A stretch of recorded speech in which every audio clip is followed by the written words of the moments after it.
John Miller was not a rich man. He was not famous, he was not powerful, and he never pretended to be. He lived in a small town in Ohio, the kind of place most people drive through on their way somewhere else. Rows of old brick houses lined the streets, the paint peeling, the lawns neat but modest. The factory stood at the edge of town like a giant, breathing beast. Its smokestacks rose above everything, spilling gray clouds into the sky. For John, that factory was not just a building, it was his life. Every morning, before the sun rose, John tied his worn boots, grabbed his dented lunchbox, and headed out the door. Inside the factory, the air was hot and heavy. The machines roared so loud he could feel them in his chest. His hands were proof of his years there, scarred, calloused, marked by burns and cuts. But those same rough hands were gentle when he came home at night. Gentle when they placed a warm plate of food in front of his daughter. Gentle when they tucked her hair behind her ear. Gentle when they held hers, reminding her she was never alone. Emily was his reason. His pride. His joy. The one thing in his life that made the endless work worth it. She was bright, curious, and full of laughter that filled their small home with warmth. After John's wife died when Emily was just a child, he had promised himself that he would give Emily a life better than his own. He gave up promotions that would take him away from home. He skipped vacations, skipped meals, even skipped doctor's visits for himself, because Emily always came first. When she studied late into the night, he stayed up too, pretending to watch TV but really watching her, smiling at her determination. When she worried about paying for college, he worked double shifts, stuffing extra bills into an envelope marked Emily's future. And when she once asked him, "Dad, do you ever wish you had more?" he had smiled softly and said, "I already have everything I need. I have you." John Miller wasn't successful by the world's standards. He didn't own much. His car rattled when he turned the key, his house leaned a little when the wind blew, and his clothes had been patched more times than he could count. But in his eyes, he was the richest man alive. Because every smile Emily gave him was worth more than all the money in the world. That's why, when Emily said she was going to a college party one summer night, John hesitated. He trusted her, of course he did, but something deep inside him stirred. Maybe it was a father's instinct. Maybe it was just fear of letting her step into a world he couldn't protect her from. At the door, he paused, his hand resting on her shoulder. "Be careful," he said quietly. "Not everyone who smiles at you is your friend." Emily rolled her eyes in the way daughters do, but her smile softened. "Don't worry, Dad. I'll be fine. Dad. I'll be fine." Those words haunted him later. The way she said them, so confident, so certain. They were the last normal words he ever heard from her. The party was nothing like the ones Emily was used to. It wasn't just classmates hanging out with music and pizza. It was bigger, louder, overflowing with alcohol, with kids who drove cars worth more than her father's house. Expensive watches flashed in the dim light. The laughter was sharp, almost cruel. Emily texted her dad once, "I'm fine, don't wait up." That was the last message John ever got from her that night. Somewhere between the music and the laughter, between the flashing lights and the smell of alcohol, someone slipped something into her drink. From there, everything turned into fragments. She remembered stumbling, her head spinning. She remembered hands on her arms, leading her up a staircase she could barely climb. She remembered a door closing. She remembered laughter that didn't sound like laughter. And then, nothing. When she woke the next morning, she wasn't in her dorm. She wasn't even in a bed she recognized. She was on a couch, her clothes rumpled, her body aching, her mind broken. She was alone. The house was quiet, the party long over, the damage already done. The shame hit her first, before the pain. She didn't want to go home. She didn't want to tell her father. She didn't want to see the disappointment in his eyes. For hours, she sat alone, trembling, until finally she walked back to her dorm in silence. But a father always knows. When John saw her that morning, pale and shaking, her eyes red from crying, he knew something was wrong. He asked her once. She shook her head. He asked again, softer this time, and her lip quivered. By the third time, the dam broke. The tears came, the words stumbled out, and with every sentence, John felt something inside him shatter. He took her to the hospital. The doctors were gentle. They ran their tests, wrote their reports. The nurses whispered in shock, shaking their heads. For a moment, John felt hope. For a moment, he believed that justice would follow. That the system, flawed as it was, would do what it was supposed to do. The police interviewed Emily. She told them what she could remember, the house, the faces, the names. She described the staircase, the room, the laughter. The officers nodded, wrote it down, promised they would investigate. John believed them. He had to believe them. But days passed. Then weeks. Slowly, he noticed the change. The calls that weren't returned. The officers who avoided his eyes. The prosecutor who refused to meet with him. And then he learned the truth. The boys Emily named were not ordinary students. One was the son of a judge. Another, the nephew of a wealthy businessman whose name was stamped on half the buildings in town. Another, the child of a rising politician. Their families moved quickly, closing ranks, hiring lawyers, making calls. Witnesses who had promised to help suddenly stopped answering their phones. Hospital files went missing. Officers who had once seemed sympathetic now muttered excuses about lack of evidence. John confronted one officer. "You have the report. You have her statement. What more do you need?" The officer sighed, looking anywhere but at him. "These cases are complicated. Hard to prove." Another whispered when no one else was around, "It's better for your daughter if you let this go. She won't survive the pressure." It wasn't advice. It was a warning. John felt like he was drowning in a world he no longer recognized. He had always believed that if you followed the rules, if you worked hard, if you were honest, justice would be there for you. But now, standing in the courthouse with doors closing in his face, he realized justice wasn't for people like him. Justice was for people who could afford it. Emily stopped eating. She stopped laughing. She deleted her social media after classmates whispered behind her back, blaming her for what happened. She spent hours in her room, silent, staring at the wall.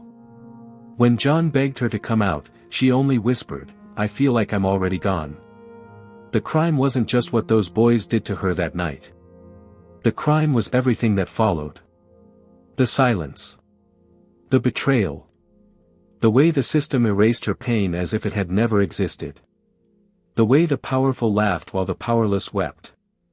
And then came the letter. It arrived in the mail, cold and official. John opened it at the kitchen table, his hands trembling. The words blurred as he read, "Case closed. Lack of sufficient evidence." He read it again. And again. Lack of evidence. The hospital report was there. Emily's testimony was there. The truth was there. But none of it mattered. Money had spoken louder. Influence had spoken louder. That night, John sat in his chair for hours, staring at the wall. Emily was asleep, her face pale, her body trembling from nightmares. John whispered into the silence, "They think this is over." But it isn't. For the first time in his life, John Miller felt powerless. But he also felt something else. A fire. A fire that would not die until justice was served. From that night forward, he was no longer just a father. He was a man with a mission. And missions, no matter how impossible, always begin with a decision. His decision was clear. They had taken his daughter's innocence. They had taken his faith in the law. But they would not take justice. Not this time. 1918. John Miller had always been a man of rules. Rules of the factory floor. Rules of family. Rules of life. If you worked hard, stayed honest, and treated people right, the world would return the favor. That was what he believed. That was what he taught Emily. But now, staring at the letter declaring her case closed, he realized rules meant nothing to the powerful. The men who had hurt his daughter walked free, smiling. Their families dining in expensive restaurants, their futures untouched. Meanwhile, Emily barely left her room. The law had abandoned her. But John would not. He wasn't a detective. He wasn't a lawyer. He wasn't even a healthy man. The cancer inside him was spreading fast. The doctors had been blunt. 6 months, maybe 12 if he was lucky. His body would weaken, his breath would shorten, his strength would fade. But John did not care. If his life was measured in months, then every month, every day, every breath would be spent fighting. He began where the police had stopped. The house where the party happened. He stood on the sidewalk outside, staring at the place where his daughter's life had been broken. He knocked on doors nearby. Neighbors remembered the noise. Some had seen cars pulling up late at night, engines revving, kids laughing too loud. A few whispered names. But when he asked them to speak openly, they shook their heads in fear. "I have kids," one mother said quietly through the crack of her door. "I can't get involved. I'm sorry." And she closed it. Fear was protecting the guilty better than money ever could. At the hospital, John demanded copies of Emily's report. The first request was lost. The second was delayed. By the third, he realized someone had buried it on purpose. Weeks later, a nurse approached him in the parking lot. She slipped a folded photocopy into his hands. Her eyes darted nervously. "I believe her," she whispered. "But be careful. These people, they can ruin lives." Every piece of paper, every whispered word, every shred of evidence became fuel. But John knew he couldn't do it alone. He wrote in his journal every night, names, timelines, fragments of conversations. In the margins, he wrote letters to Emily. Words she would one day read after he was gone. He never told her about the blood he coughed into handkerchiefs, the pain that bent his back when he tried to stand too long. He never let her see the weakness. She had suffered enough. But fate sent him help.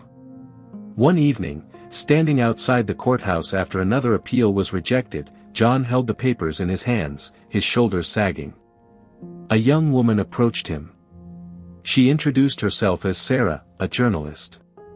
She had heard whispers about corruption. She had seen patterns of cases that disappeared whenever the powerful were involved. "Tell me everything," she said. At first, John hesitated. He had been let down too many times. But something in her eyes, fierce, determined, made him trust her. He told her Emily's story. He told her about the hospital files, the missing witnesses, the letter that closed the case. Sarah didn't promise miracles. She promised truth. Together, they began to dig. They discovered what everyone in town already knew but never said aloud. The boys were protected by more than wealth. They were shielded by an entire network: judges, police chiefs, businessmen, politicians.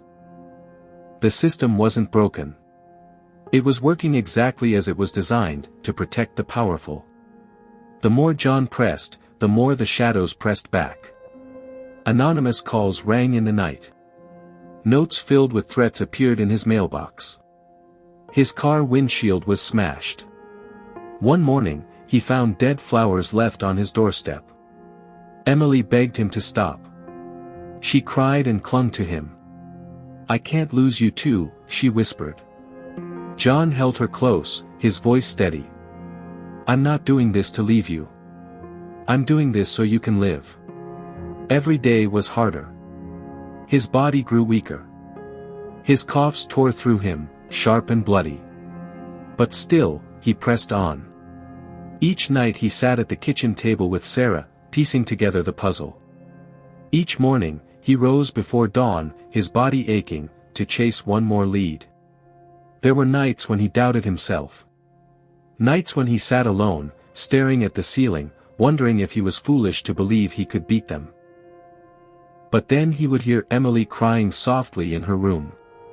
And he would remember why he was fighting. The side battles drained him.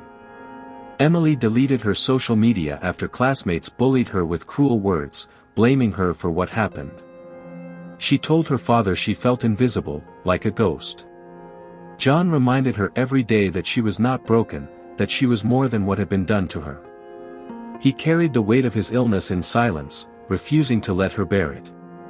But not everyone turned away. The nurse who risked her job to hand him a file. The student who secretly sent him photos from the night of the party.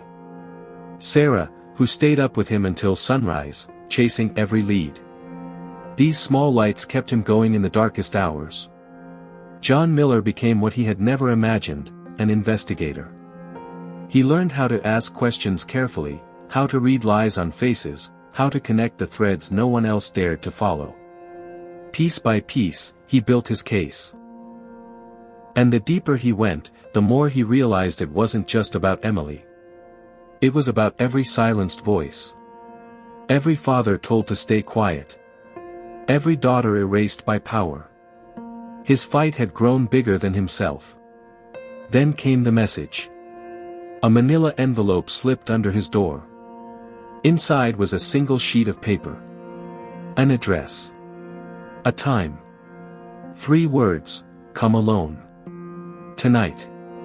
John knew what it meant. It could be a trap. It could be the end. But he was already a dying man. And if this was the only chance to face his enemies, he would take it.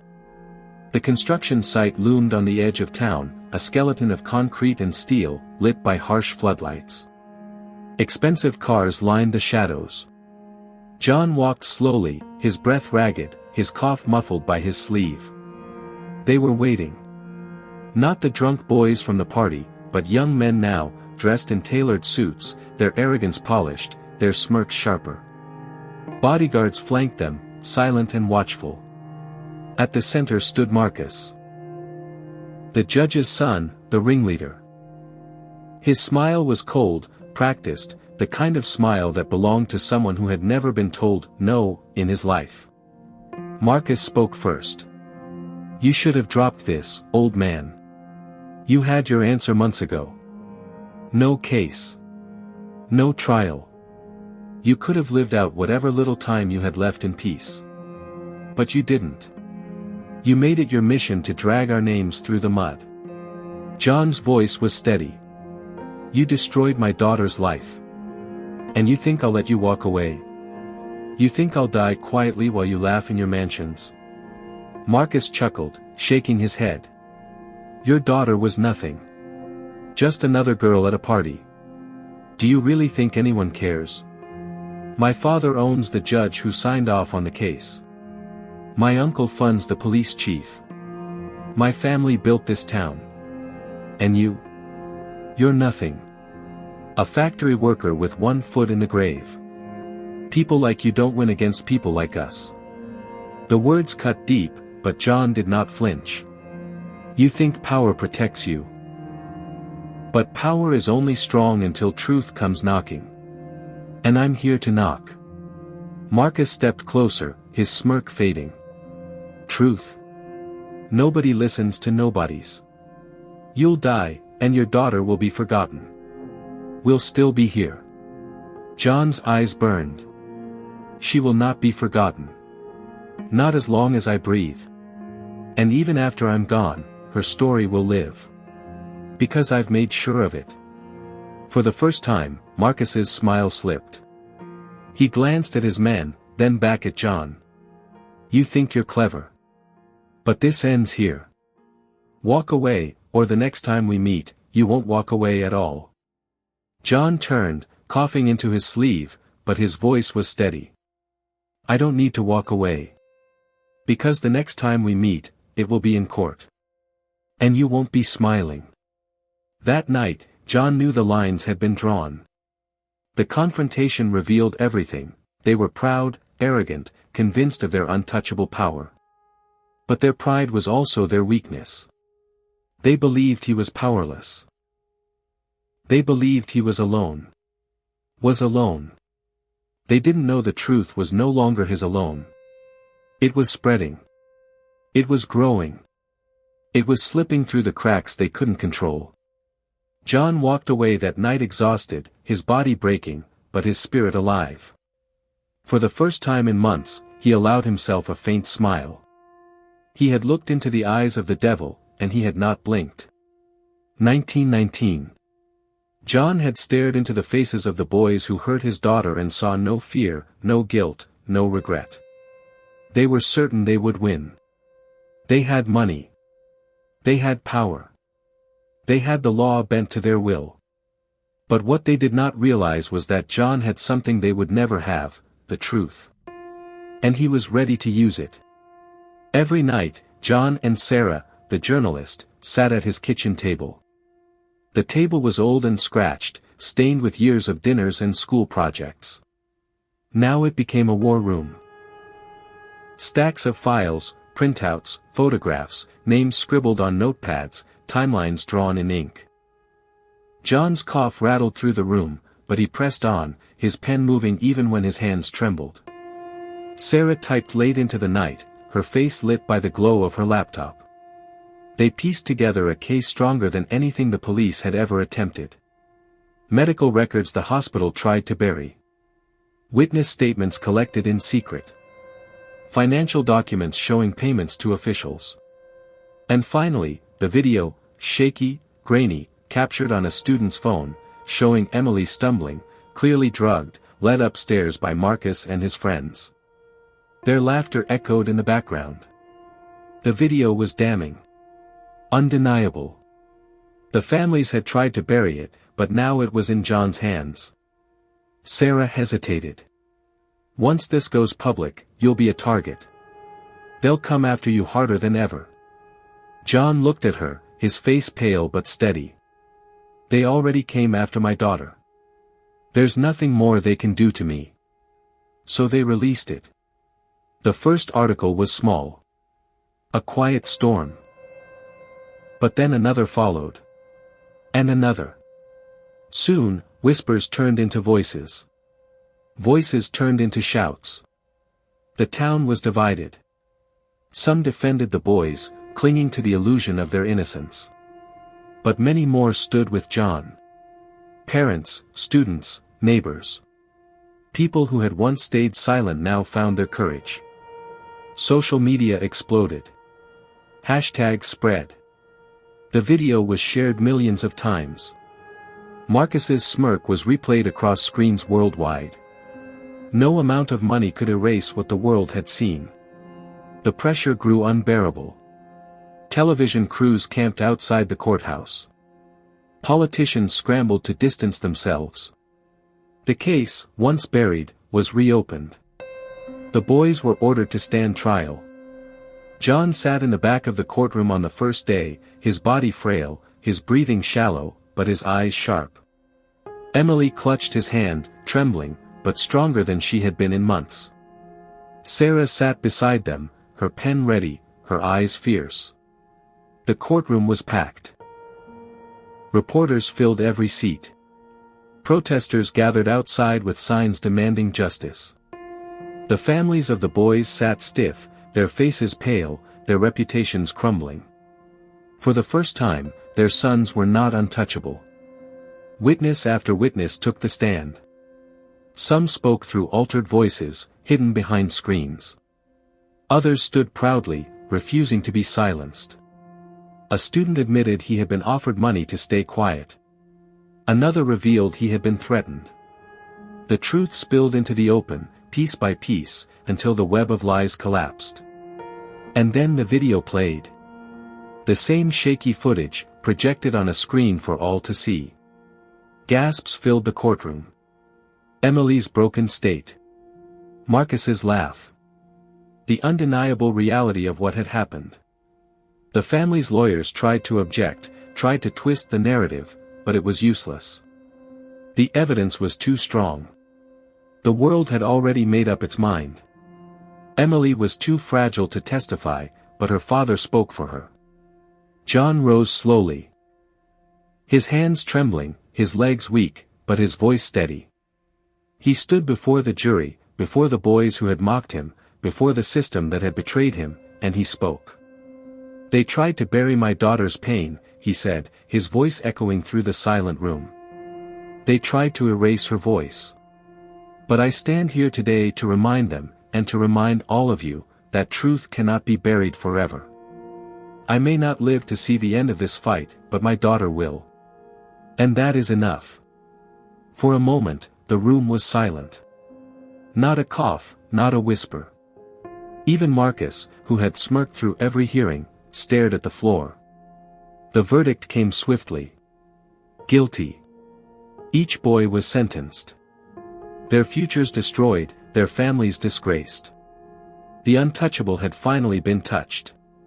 The law, forced by truth and by public pressure, had delivered justice. John did not smile. He simply closed his eyes and let out a long, tired breath. For the first time in years, he felt peace. He had kept his promise. He had not let them win. But victory had come at a cost. His body was failing fast. The cancer had spread. Every step was a battle.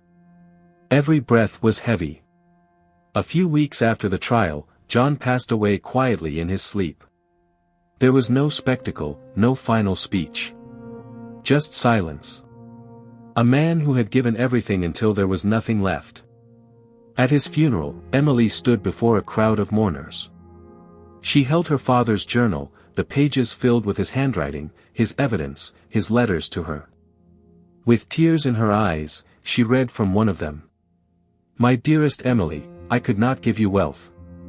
I could not give you an easy life. But I gave you the truth. And truth, my daughter, is the only inheritance worth having." The crowd wept. Emily wept.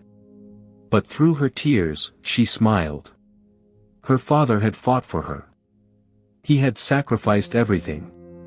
And in the end, he had given her back her voice. John Miller died a poor man. But in the hearts of those who knew his story, he was richer than all the men he had fought against. His love became his legacy. His fight became his victory. And his story would never be forgotten. John Miller's story is not just about crime or punishment. It is about love. The love of a father who refused to let silence be the last word. The love that turned an ordinary man into a warrior for truth. He lived poor. He worked hard. He carried the weight of the world quietly. But when his daughter's voice was stolen, he used the last of his strength to give it back to her. That was his legacy. That was his victory. His enemies had money, power, and influence. But John had something greater. He had love. And love, when tested, is stronger than fear, stronger than corruption, stronger than death itself. So remember his fight. Remember his sacrifice. And ask yourself this: what would you do if justice was taken from you? Would you walk away? Or would you stand, even if you stood alone? This was the father's last fight. If this story touched you, don't let it end here. Share it. Keep it alive. And subscribe to this channel for more true stories of courage, sacrifice, and truth. These are not just stories to watch. They are stories to carry. Stories that remind us that even in the darkest moments, light can still break through.